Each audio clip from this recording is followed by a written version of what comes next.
السلام علیکم ورحمۃ اللہ وبرکاتہ۔ معزز سامعین و حضرات، میں اولیات فاروقی ذکر کر رہا تھا۔ اس کا تیسرا حصہ یہ ہے کہ حضرت عمر رضی اللہ عنہ نے سن ہجری کی ابتدا کی۔ حضرت عمر فاروق رضی اللہ عنہ نے عشر کا طریقہ کار وضع کیا۔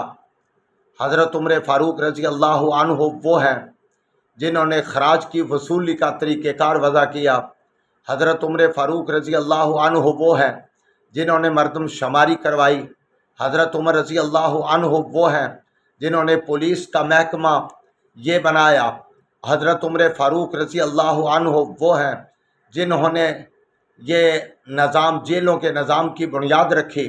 حضرت عمر فاروق رضی اللہ عنہ وہ ہیں جنہوں نے نئے شہروں کی آبادی کی۔ حضرت عمر فاروق رضی اللہ عنہ وہ ہیں جنہوں نے نہری نظام کا قیام کیا۔